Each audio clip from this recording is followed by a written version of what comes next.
Okay. Well, hello, y'all. Hello, world. Hello. Welcome back to American Awakening.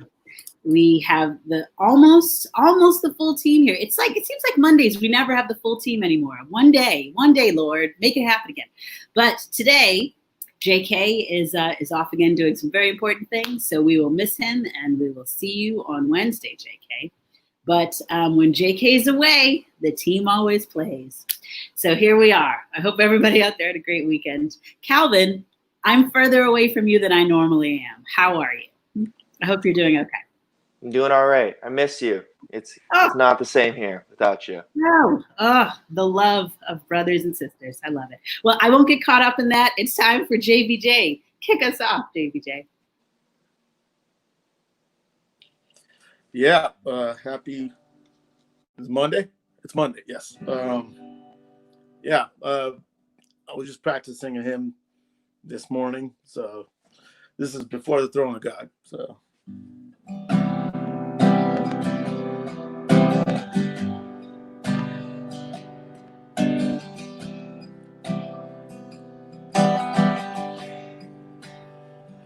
Before the throne of God above,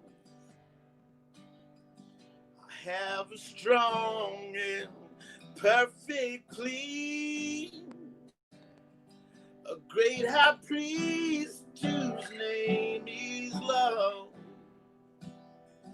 Whoever leaves and pleads for me, my name is graven on his hands. My name is written on his heart. I know that while in heaven he stands, no tongue can bid me thence depart.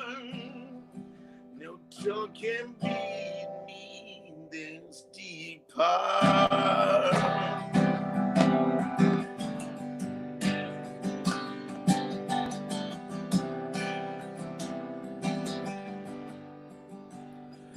Satan tempts me to despair and tells me of the gifts within.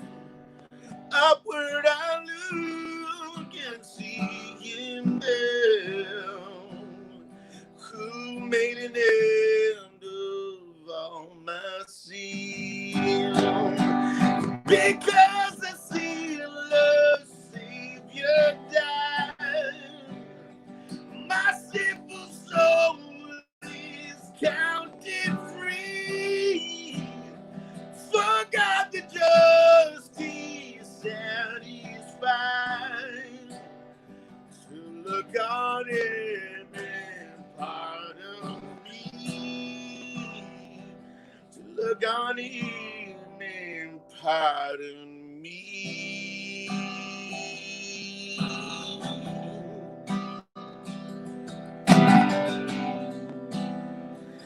Behold him there, the risen Lamb, my perfect spotless righteousness, the great unchangeable Lion, the King of glory and of grace, one with himself I cannot die. My soul is purchased by his blood.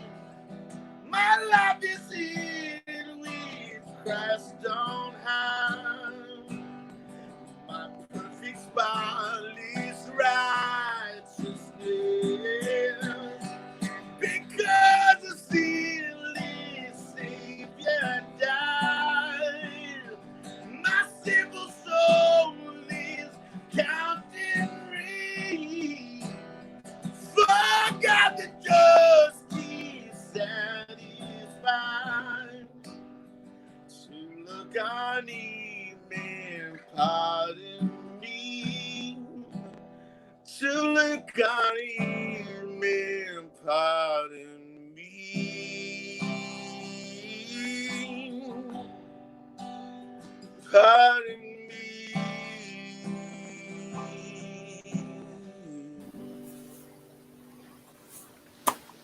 That's good. That's good. One of my favorite songs of all time.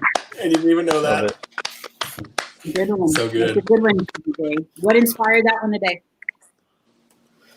I don't know. Just I always wanted to do the hymn for a while, but just I guess this morning was decent enough to do, And yeah, I heard a couple of versions of this, so I didn't know if I was supposed to do the original kind of like time signature on this one, but I was at the last minute I changed it up a bit, and I was like, yeah, I'll do it 4/4. You know what I mean? Hey, let the spirit lead. Yeah. We don't have to be in anybody else's box. And I don't have like any specific meaning. Like sometimes it's like, yeah, I like this note on the song. It was like sometimes I don't say the spirit led me to do it. And I don't know. Sometimes it's indigestion, sometimes it's spirit, sometimes it's nothing. Exactly. This is how we start the week here. I love it. I love it. Well, again, you guys at home, you tuned in on a great day. We have some fantastic music. Dan, of course, is here. He's back today, introducing us to some fantastic folks. For those of us who have not heard of them before, you're in for a treat. But before we get to that, again, we've got some of our regular folks here with all the fantastic stuff they're here to give. And I think we're going to kick it off with Pastor Joel, as always. What you got for us, Pastor? All right. Thank you, Marissa. And I don't know if it'll be indigestion or the Holy Spirit or something else, but I'm going to try to bring a little bit of a word today. So here we go. So recently I've been rereading the 10 Commandments and some of the Levitical laws. So the book of Leviticus in the Bible, 10 Commandments from Exodus chapter 20, really the whole kind of period of, middle parts of the book of Exodus. And you might think like, who reads that, right?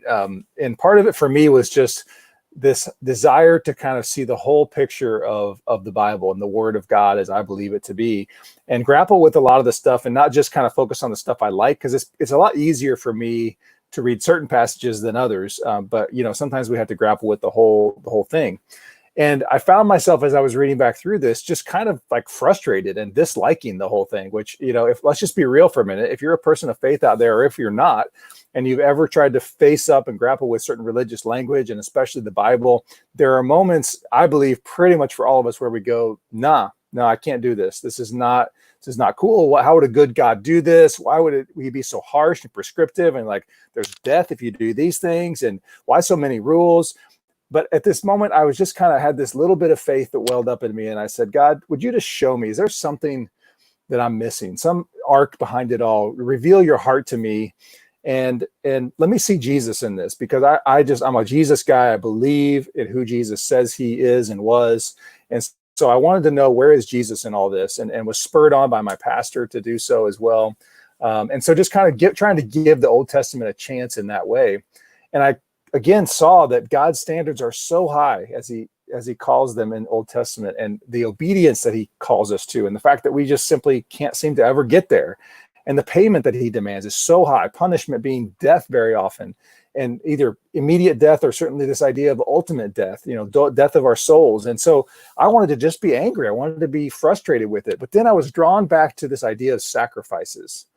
And I read it again and again and again. And this idea of all these different sacrifices that were offered up. And then I saw, it was like my eyes were opened, and I remembered and I saw that all the way through the arc of God's history, he has always made a way. If you think about the story of Abraham and Isaac, he called Abraham to sacrifice his son, but it was a test of obedience and a call of obedience, because ultimately God did not require him to sacrifice Isaac. He provided a ram.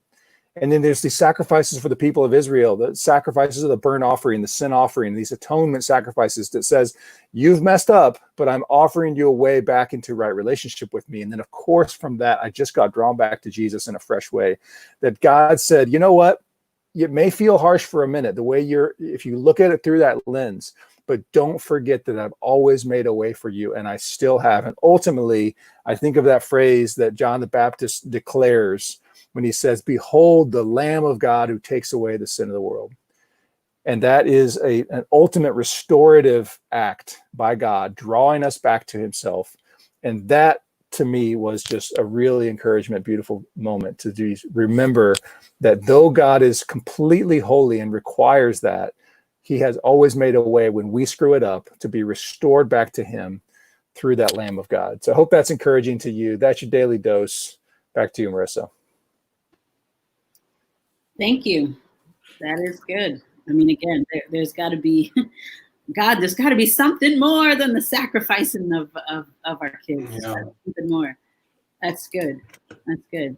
Jeff, are you, was the Holy Spirit working in that, like whatever you're about to give us to chew on? Is that I guess we'll see. I guess we'll see. Something to chew on. We'll see if they're connected. No, I love that though, Joel. I'm coming today from you as Bob the Tomato. I don't know if you can tell on camera, but I got a serious sunburn yesterday. That's what happens when you stay at the beach too long without any sunscreen. But yeah, something to chew on for today. And this is a story I was thinking of that I heard a long time ago, but just for some reason was back in my thoughts this last week. That just illustrates a nice little fine point that I think is helpful for us to chew on and remember. And that's the story of this pastor kind of up front. You know, I think it's anecdotal in the sense of I don't even know if it's a real story, but you get the point. What do they call those? Like not a myth, but I don't know. You guys will let me know. There's just this story to like illustrate a point. And the pastor's up front kind of talking to the congregation, and he wants to see if anyone can recite Psalm 23. And eagerly, this, young guy or whatever says, oh, I can recite Psalm 23, gets up and recites the whole thing from memory really impressively. And the pastor kind of says, wow, you really know Psalm 23. And then there's like an old guy in the back who stands up and says the same thing, saying, hey, I can recite it. And he stands up and recites the whole thing from memory. And the pastor says, you don't just know Psalm 23, you know the shepherd. Now, of course, the young guy knew the shepherd as well. But this story is kind of this illustration of, man, there's something with old age if you are continually pointing yourself towards Jesus, where you don't just emanate knowledge and facts and right answers, but you emanate this intimacy of actually knowing the shepherd. Now, they're not mutually exclusive and opposite of each other, meaning it's not one or the other. You actually need to know Psalm 23 to know the shepherd. You need to know the text. You need to know the right answers. But those are an on-ramp to see face to face with your creator. I almost like to think of, the scriptures are truth, less like a wall, more like a window, right? You need to understand and clean the window, know the window to look through it, but it's not a wall where you just look at. There's something else on the other side. There's the uppercase word through the lowercase word. And that's just something to chew on for today. Do you understand that? Do you live as that to be true? The way we form ourselves in our daily habits, rituals, and kind of micro liturgies point us in a direction of either only setting ourselves up to know the facts or using right theology, right answers to actually have intimacy with God, where we love God, we love neighbor, we feel like we're being made more and more into his image as people formed into the image of love. So that's just a fun little story of way I like to think about it that's been helpful for me lately, of something we certainly need. We need less people who know right answers right now, and we need a lot more people who actually know the shepherd. So yeah, that's something to chew on for today. Back to you guys. That's good, Jeff. I do think it ties in. It does. Right? I mean, I'm talking about this. Exactly what I'm saying is you can Totally. know the Old Testament, you can know all the scriptures and all the rules, and hey, if you do this, and people use it like a weapon, right? And so it's like, oh, the Bible said that if you do X, you're supposed to be stoned, and so therefore is full of hate. Yeah, but Totally. you see through that, you go deeper, and you start to see like, now God always made a way. He always made a way, and that's the God. That's the God, capital G, that not the like spiteful God, little lowercase g, that you get to when you just know facts. Totally, that's a good point. Yeah, and I love that. I mean, again, I love that, Joel, you had a working knowledge of, the faith beyond the faith, that what's beyond the words of the page of the word, and you went to God and you were like, yo, there's gotta be more. So like slay your son thing, leaning into that relationship, leaning into something else that's beyond that. I mean, real talk, Joel, just with your like personal walk, how long did it take you to realize that there was like, a deeper there? Yeah. Well, I mean, for me, I had I kind of called myself a Christian pretty much my whole life. My dad was a pastor, right? A lot of people go through that. But really never, I don't think I actually was a follower of Jesus until about 2012, honestly. So that's like 8 years ago. Where I really started to say, whoa, like, I think there's a real God. And more importantly for me, like, I desperately need that God. I think that was where the desperation of my life, and I hit a really terrible time in my life which I think many of us have that same faith story, where I started to really, I mean, it's like, okay, it's either real or it's not.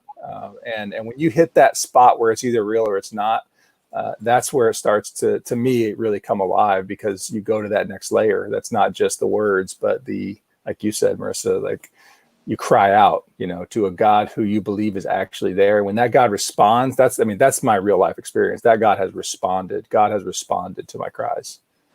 Amen. Amen. That's good. Again, our theme for the day, I know I didn't mention it before, but again, as Joel sort of touched off on, everybody's going through something. And so whatever you're going through, I'm hoping and praying out there that it leads you to find the there, beyond the rules and the regulations. So that's good. Yeah. We'll move on now to, wow. So that's happening with Brother Calvin. What you got today, Calvin? All right. Yeah, we're going to just bring you a couple stories today, because honestly, I would love to get to Andrew and the hashtag Love Your Neighbor segment. I'm super excited for that today. But yeah, a couple stories before we get into that. So coronavirus cases are continuing to spike across the U.S. as they have been for well over a month. The 5-day average for new confirmed cases is now over 70,000 per day, according to Johns Hopkins University, which is by far the highest any country has reported throughout the entire pandemic. But according to the COVID Tracking Project, coronavirus hospitalizations in the U.S. dropped to 57,562 on Saturday, the first national decline since June 28th. Hospitalizations in Arizona are now at their lowest point in over 2 weeks, and Texas has reported a decline in hospitalizations 3 out of the past 5 days. Texas reported a new record high in coronavirus deaths on Friday, with Arizona following on Saturday, though deaths tend to lag behind earlier spikes in infections and then hospitalizations. Meanwhile, there is still little indication that Florida's crisis has peaked. Hospitalizations have continued to rise in the state, and there were 48 hospitals that reported ICUs were at full capacity Sunday afternoon.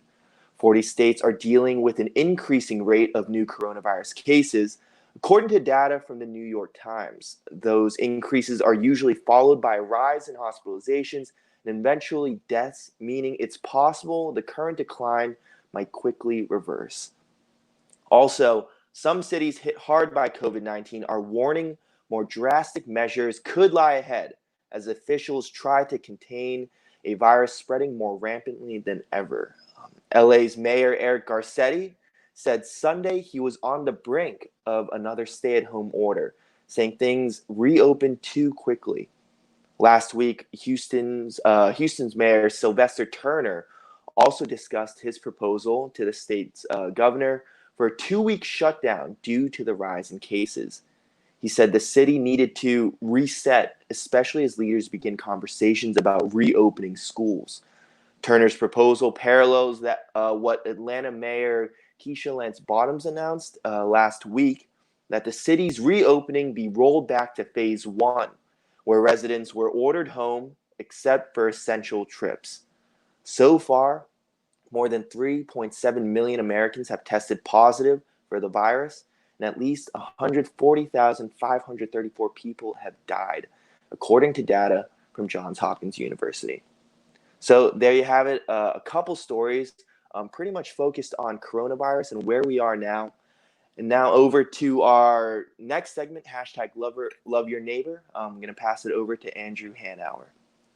Thanks, Calvin. Appreciate it. How's everyone doing out there? It's so good to be with you all on Monday. Although I hear that we talk about things like dating on the show on Wednesdays. So apparently I'm in the less interesting day, but that's okay. It's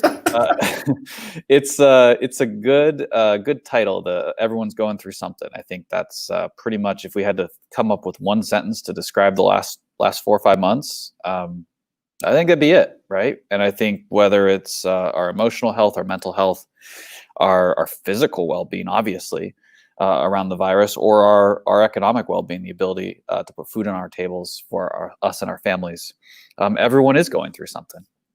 And we've talked over the last few weeks about how that impacts the divisions in our society, and how COVID has exacerbated and also is itself fueling this division, this us versus them, this I wear a mask, you don't, this sense of, I live in New York and we need to shut down because there's sirens nonstop, and you live in Montana and your job is now shut down because of a decision made by your governor when there's no COVID in your county, right? So this huge disparity in our lived experiences and how that impacts our perspective of what's going on. But I wanted to mostly open this segment up to conversation with everyone else here, because I think, my colleague Heather wrote a great blog piece about this past week, talking about her experience of moving her family in the midst of a pandemic. And I've gone through a lot the last few months. I have not moved 4 children across several state lines in a U-Haul truck in the midst of a pandemic. So I think she wins on that one. But even experiencing someone who says, I'm trying to get COVID on purpose because then I can go back to work, and there's no other way for me to get back to work enough other than to get it, recover, and then be able to show folks that I'm not contagious. To of course, people who have a very different perspective on that. And I think it points to the question of how much judgment are we casting on others versus how much grace are we giving them? And what are we experiencing in our communities? And so I thought maybe we could just model that a little bit. If folks are willing to share, we've got folks all the way from Florida to Hawaii. What is life like in your community right now? And how is COVID impacting that? And what do you want someone who maybe has a very different perspective than you to know about your community and what you are doing and why? That's a good one. It is. I mean, I'd love it, Joel, if you wouldn't mind. I mean, you're in Florida, man. Y'all are in deep. What's going on there? Yeah. So ironically, I'm sitting in Illinois right now. Actually, we traveled, came to see family in Illinois, sitting up here in my brother-in-law's church, New Community Church here in Morris. But no, we've been in Florida. We just came up here yesterday. Our county is actually doing quite well overall. Hospitalizations have been overall low. I think we've up to maybe 12 deaths in a metro area of 500,000 people. So, really mild, honestly. But we're right in Florida, right? And so everybody thinks all of Florida even is just this huge hotbed. But even in our area, we've been super fortunate. Low hospitalization rate, low deaths. And we live in a rural area where people pretty much stay spread out. And so you've seen that impact, that plus the political stuff impact the way people have handled it. And yet we also have a college town right in the middle, which is students are starting to come back, and they're coming back with positive cases. And so, we see the heightened conflict of our little rural communities who are kind of certainly less impacted from a pure health perspective, and have a more conservative political leaning. And then you have a progressive college town where you have a whole bunch more cases because of the students, and you have a more progressive politics, like right there butting up against each other. So it's been really interesting. It's been pretty hard. I've had friends on, both full, extreme spectrums. So that's what we've seen. And then, my family has really, I would say we've kind of been in the middle of that. We've been both cautious and careful, and certainly caring about others in the way that we handle, the virus itself, but also trying to be gracious with those who choose different ways. So that's what we're seeing.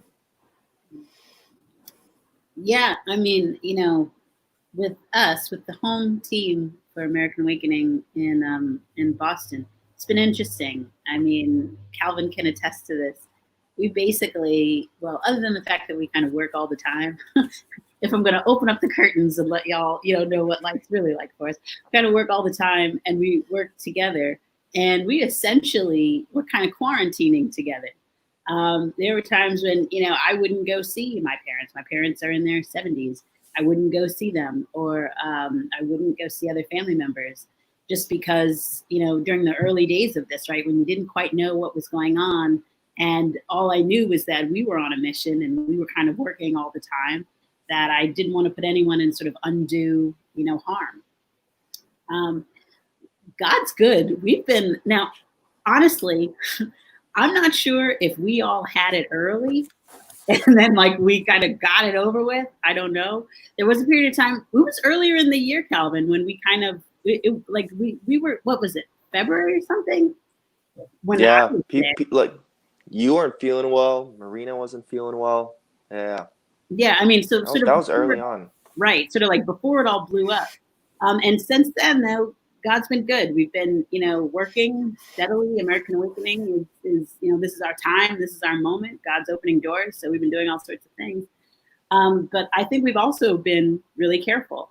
We've been trying to put others first, knowing full well that other people can't and maybe shouldn't, keep the same type of schedule or working parameters that we have. But Calvin, you in your, in your neck of the woods, what's it been like for you? Man, for how community has been engaging with Corona, I think a lot of my friends and I, and that include my work friends like Marissa and Marina and everyone here at the Boston office, it's been a posture of like trying to hold things loosely. I think it started early on with like a recognition that things are changing, and I don't know if they would go back anytime soon. We have some friends over at Praxis. For those who don't know what Praxis is, go check it out. But they wrote an article about, hey, is this like a storm or is this an ice age? You know what I mean? Mm-hmm. And so this idea that the reality might be this is not like a short thing that we have to endure for a little period of time. We just have to shack up, weather the storm, and get through it. But this might be part of the new normal. You hear that phrase a lot. And so I think there was also a point of actually acceptance and kind of owning that, and then being willing to be fluid in that, knowing that things were changing. That has actually been really healthy, I think, for our community and finding ways to not get to a place where honestly we're more isolated or more despairing than I think we could be. So that's definitely been helpful. Yeah, I feel like the two principles I feel like I would wish would be more heightened right now for people is in interpersonal relationships, people just need to just start being nice. Do you know what I mean? Like, it's just so basic. It's just so basic to just live with love, understand someone, be empathetic, think they're enormously misguided and misinformed while still honoring them and their humanity, while thinking they might even be living dangerously and affecting you dangerously while still honoring them and, loving them. Like, you can go on and on. Those aren't mutually exclusive.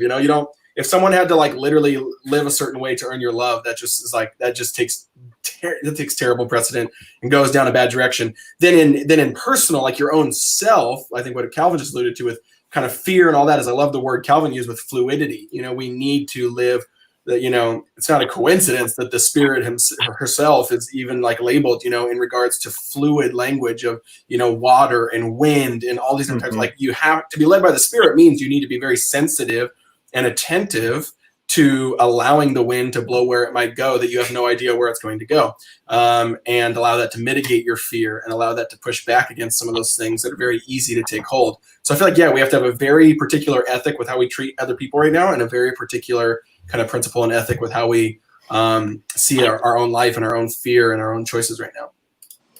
I think there's some. Go ahead, Marissa. Well, no, I was going to say that's so good, and so like that will blow up your entire world if you let it in a good way, right? If we're in this moment, take on this idea that like fear will run our lives if we let it. Totally. But in this moment, we've got to be like fluid and keeping with that. Like, my thing is to love someone else, regardless of wherever they are. That'll reach, and that'll change your entire life. Totally. Yeah. Well, and fear is the big monster too. Fear is a lot of people conflate the opposite of love being hate, when the opposite of love is fear, and fear creates hate. That's very obvious, right? When you actually just spend more than 2 seconds thinking about it. That fear is like the bedrock foundational thing, that then the symptom is hate. It's your grab at control, your grab at, trying to manipulate it yourself, when love is a little bit more, open-handed. And fear is in the interpersonal, like people are acting a certain way because of fear that either something's going to happen to them, that they're, something economically, there's so many, reasons. And then fear personally with even, the fear of not being able to control things or know the future. Is more in the personal. But fear is kind of the big monster I think we all need to be attacking more, because we have the greatest answer to fear, and that's Jesus. And I think the fear too, and Andrew, I'd love to hear any thoughts on this is just this idea of the unknown, right? I mean, a big part of your work is as soon as you know someone who you maybe previously were afraid of for whatever reason, because you think they're a radical terrorist because they follow, Islam, or you think that, they're a thug because they don't look like you. There's all these kinds of things that like we impose these fear narratives on things that we don't really know and people that we don't know. And so I wonder too about how do we overcome some of the fear elements by knowing one another, right? I mean, that's to me, that's part of the key. And then, one little twist, and then I'd love to hear Andrew's thoughts on this, is like, you got to know your own community too. That's a key part of dealing with this stuff. Is like, if all I'm doing is watching the national news and what they're doing in New York, and I live in Newberry, Florida, I got to be careful because I'm imposing something that may not be the reality. I mean, it's like actually not the reality. And so I'm living out of something that is not even real to my own community. So I think that's just one little tip for folks: is know your community.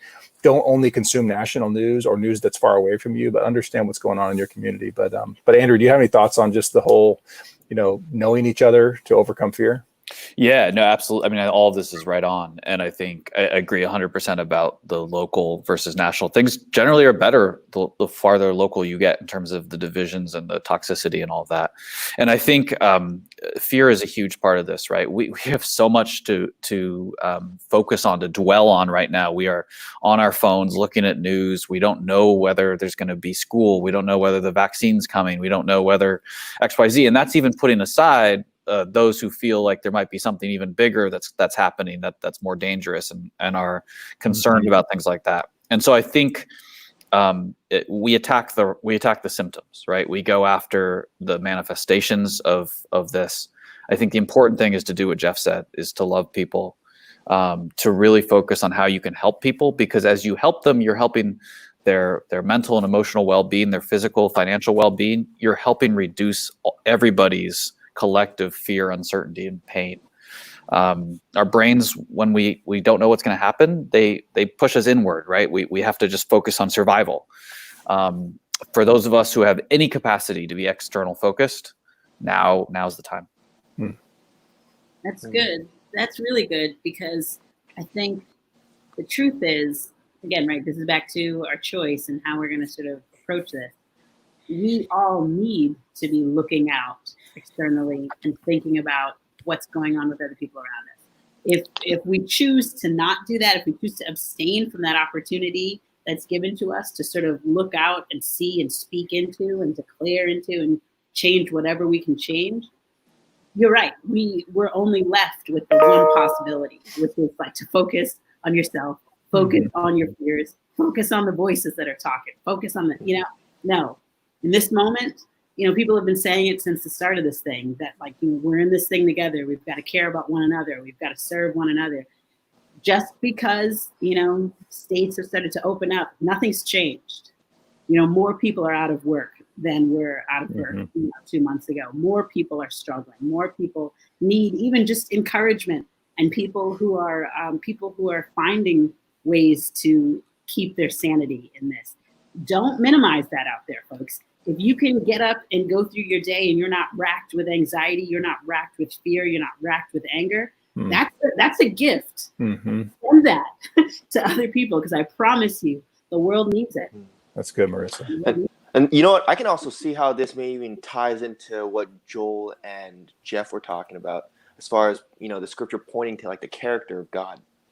Because I feel like even if you are waking up and you're racked with anxiety, like if you can choose to believe that, like, hey, he's got you, so he's taking care of the internal, so that you can pay attention to the external. Like, will you trust me there? And when I say me, I mean God, right? Will you trust him there, and so that you can look outward rather than having to look inward? Perhaps, hey, that might be a key word for all of us. Look to him so that we can do what we have to do, in this moment. I love that. That's really great. I thank you, Andrew, for this. This was a fantastic conversation, and I'm glad that the post was written. Guys, go out and read it. Where can they find it, Andrew? Where can they find the blog post? Oh, you're muted, Andrew. One of those days. It's a Monday. That's why you gotta have me on Wednesday. It's One America Movement .wordpress.com. And we got a bunch of good stuff up there, including Heather's blog about COVID and these sort of discrepancies in how we live it, how we experience it. That's great. That's great. Go check it out, guys. Again, our theme this week, which we're really excited to dive into more on Friday, as we talk through chapter 7 of the American Awakening book. I can't believe we've had this many conversations going through the book. We've been like, it's this amazing, right? The podcast in general, tons of episodes, and then even right, and then even just talking through the book. It's been amazing. These conversations have been great. Our theme this week is we're more alike than different. Respond instead of react. Which again, if we could talk about this topic longer, I'm sure we'd get to that in terms of how we deal with one another. So tune in again on Friday. And if you guys haven't gotten the book yet, I'm not quite sure what you're waiting for. Please go to our website, AmericanAwakening.us, or go to johnkingston.com. At the bottom of the screen, you see those ads. Get the book anywhere you normally get books: Amazon, Walmart, Barnes and Nobles, all the places with great books. Go and get it, and join us in this conversation. We really do believe that these conversations are not just empty talk. There's a whole lot of empty talk right now, but we're only interested in talking about some principles that we really believe can bring life back into you, that can help transform your own personal life and the lives of those around you and that of our country. So come back for that on Friday. We're excited about it. Now, guys, it's time for Dan. I love the idea that we can now call it's time for Dan. I appreciated that. That was a nice way to say it. Hello from Nashville. It's good to be here. Nashville's doing okay. We've got our problems, and as a community, we need to just stop visiting the honky tonks without our masks. It's just a thing, right? Everybody's got to wear their mask. So it is such a pleasure today to introduce our musical guest. Today we have Madison Ward of Madison Ward and the Mama Bear. And I first heard about Madison and his music when I was just listening to I have a great radio station here in Nashville called Lightning 100. And they have been playing stuff from Madison Ward and the Mama Bear since probably about, 2015 maybe is when I first started hearing it. And I was just blown away. I was blown away by just the style. The songs had this incredible connection and root to folk music. And then as I started to just kind of do some research and learn about Madison, just learning the story of he and his mom, Ruth, coming together to make music. It was just fascinating to me. And then I had a chance to see them play live a couple times and was really just totally blown away. Some amazing music. I would say if you were to take something like a Howard Finster folk art image, that's sort of like, I feel like Madison's lyric style fits very much into that space, and it's just been something that I have loved for a while now. He and his mom put out some just amazing music, and so it's a great privilege to have them on the show with us today. So Madison, good to see you. How are you doing today? Doing really good. Didn't realize until just a few moments ago that I was technically being seen by everybody. So I'm not sure what I was doing, but whatever it was, just get it out of your mind. Happy I'm here. Thank you so much for having me. No, you're good. You're actually you weren't being seen by anybody till just now. So so all is well. I have that same fear all the time. So you're all good. It's great to have you on. I usually start this segment just by checking in and just saying, "Hey, man, how are things going?" You're up in Missouri, correct? Yeah, we're in Kansas City. Yep.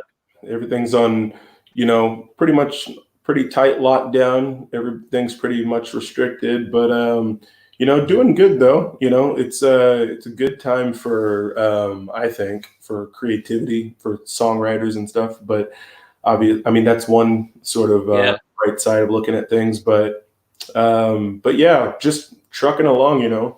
Just happy to still be around. Yeah, it's been interesting. That's been the question that I ask is, what has it been like for you as an artist? I've had quite a few artists that have said, there's this heightened anxiety that has made it really difficult for them to feel like it's a prolific time of writing. And so it's actually good to hear you say that it's been a creative season for you, because that really is the other option, I think, knowing there's a spectrum there. But I love that some artists are being able to find space to write and space to just find the time away from touring, which I'm sure you were probably going to be doing some of this year, because you just put out a record just in the fall of 2019, right? Yes, we put out a record called "Started with the Family," and just to sort of touch on what you were saying, it's definitely.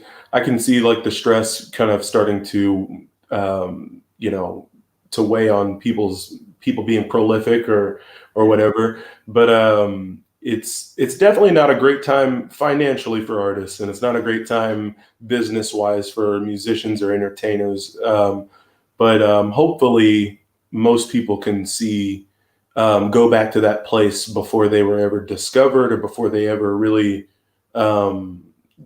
turned it into a lifelong career. I think most of us were in these sort of closed off, isolated spaces to be able to work on, craft or music or songwriting or anything. So hopefully people can see it as a time to really just kind of go back to, those lonely songwriter days, the old Greenwich Village.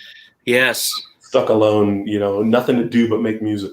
It feels like that's a positive. Like what we're going to see come out of this season, hopefully will be an influx, this kind of a wave of songs that have been the ones that people have been able to sit down and be honest with themselves and then now express it.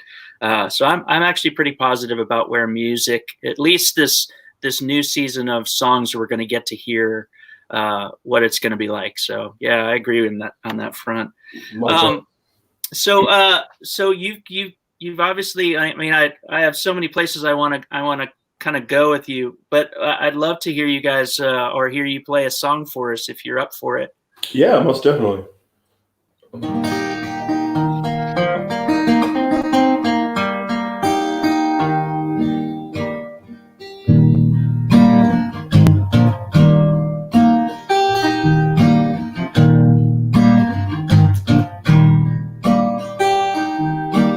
Ever come a day when you don't give up? No need to break a leg or believe in love, 'cause you're enough. And to God you'll find the fight is rough. It's all because you've got the stuff. Ever come a day when you don't give up?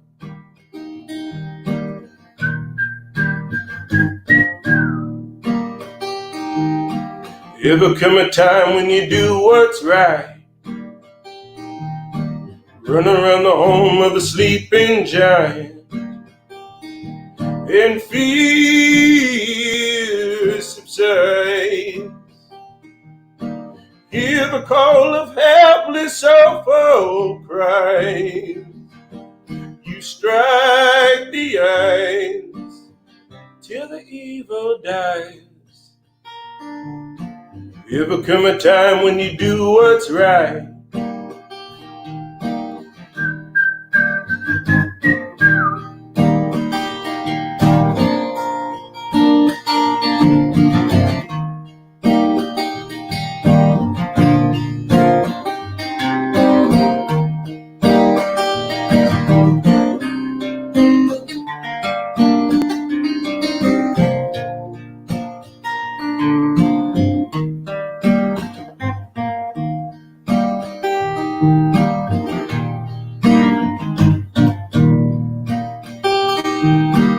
Ever come a day when you don't give up?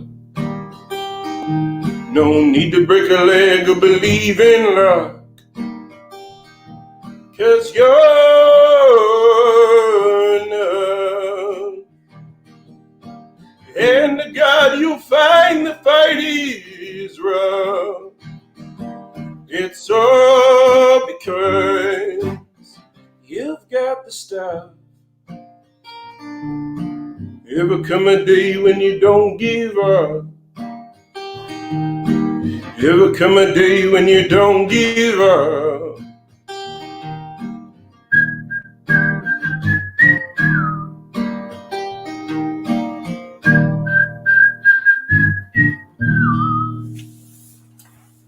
Yeah. Yeah. Yes. That's so good. Yeah. So good. Whistle. Thank you, Yeah, guys. man. Appreciate it. Yeah. Hey, so being kind of I noticed like being in the folk world, I noticed you like to work with producers and stuff that are pretty much outside of the folk world. And I've also I've appreciated your influences. You know, I read a few things that reference Nick Drake and Tom Waits, and I think those are definitely well within your wheelhouse. As I've been listening to your music and stuff, I've loved the imagery that you create. Being in the folk world, though, now, are you seeing? I mean, folk music's always been such a powerful medium for discussing kind of the cultural moments we're in. A lot of the great folk tunes that we have over the years have been the place where it's been good to speak out, to say what needs to be said. And there's a lot of reasons for that. Some of it is probably just, well, you can take out an acoustic guitar and a vocal and say the thing you need to say wherever you are. And that's great. In our kind of current cultural moment, are you finding that there's sort of a resurgence of this style of the folk scene? And then what do you think it has to say now? Or what do you feel like you would want to say in this space, in this kind of current cultural inflection? I totally think that there's sort of that resurgence. I think that I just think, folk music, it feels like, at least in the modern times, in the time that we're living in, it feels like it goes through these waves and it gets really trendy and everybody starts, building coffee shops out of old oak and steel and, Right. growing out the beards and trying to, just recreate Crosby, Stills and Nash and everything. And it happens and it goes through these waves. And because of the times we're living in, where it's a progressive, technological age, that music, it feels to me like it takes sort of a backseat to the mainstream audiences and mainstream world, and we start to get more of what's pushing the button, the more futurist sort of music, pushing the needle. But I feel like these trends come and go, but for some reason, whenever the world gets into these pressure cookers, you start to see this music.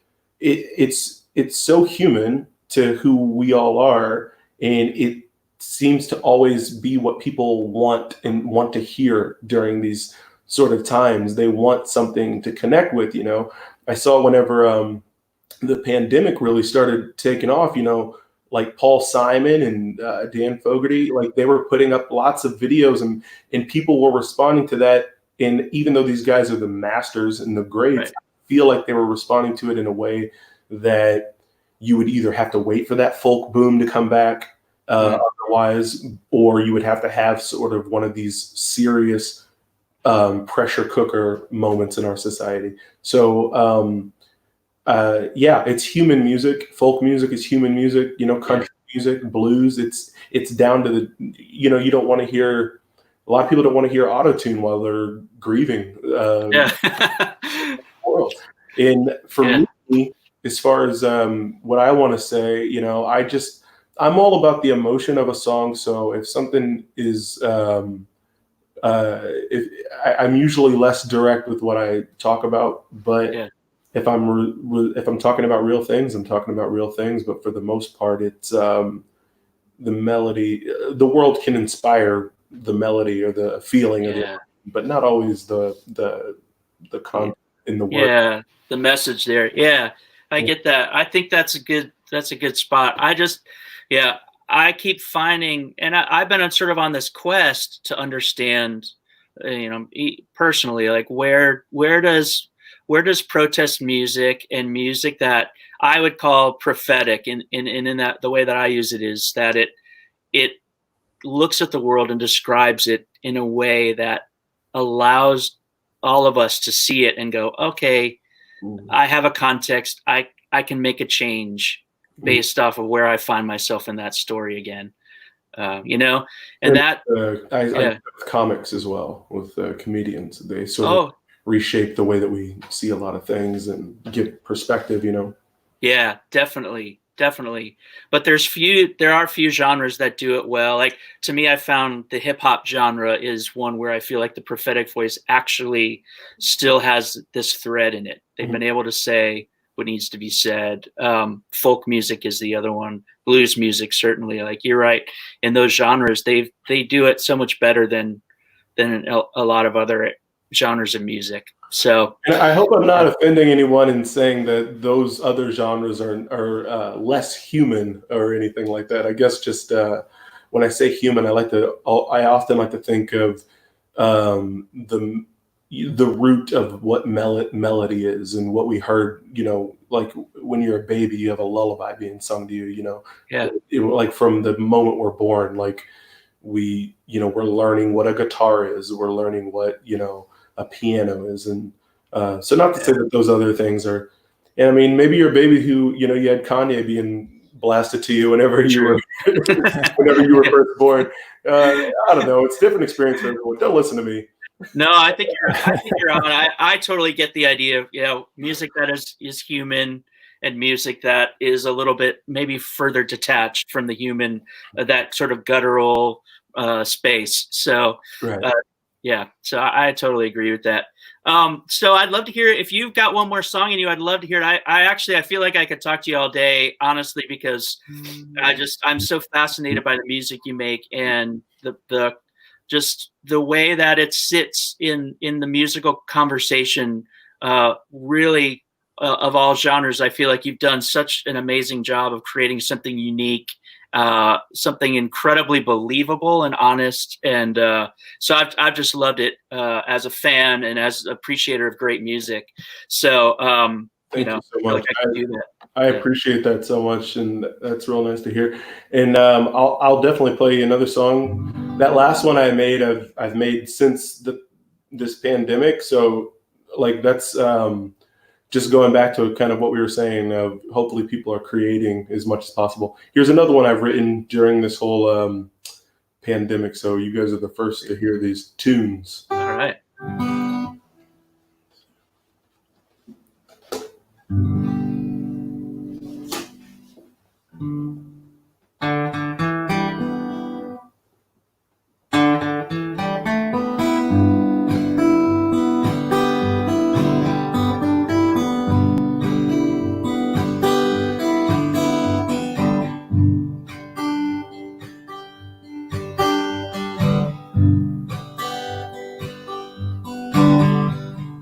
All of your attempts to blend with sloppy go where all the hip kids go for coffee, but you can't lie to yourself anymore. It's time to hang up the phone and leave it alone. It's time to hang up the past and leave it alone at last. Oh, where would we be if we were happy? Here, where all my best years haven't passed me. And it's a shame when you know that you know. It's time to hang up the phone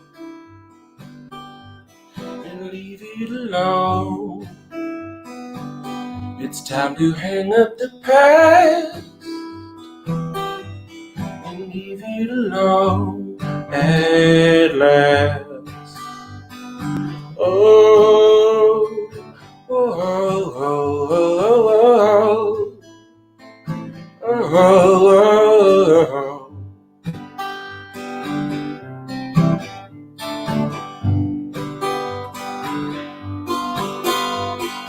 Oh, your phone lines were untwined a long time ago. Oh, your phone lines were untwined a long time ago. A long time ago. Hey, a long time ago.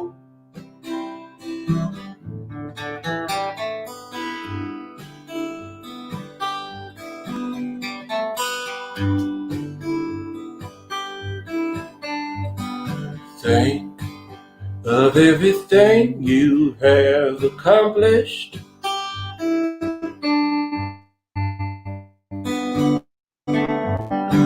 What did all the good times have in common? They all knew at the end of every road, it's time to hang up the phone and leave it alone. It's time to hang up the past and leave it alone at last. Whoa, whoa, whoa, whoa, whoa, whoa, whoa.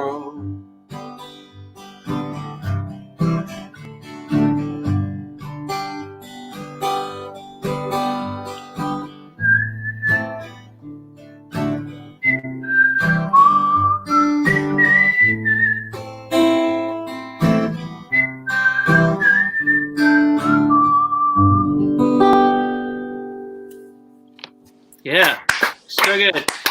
Madison Ward. Thank you all. One half of Madison Ward and the Mama Bear. You'll have to give our very best to you, Mom. And we know that we love when you guys are playing together, and we're so grateful for you coming on and being with us today.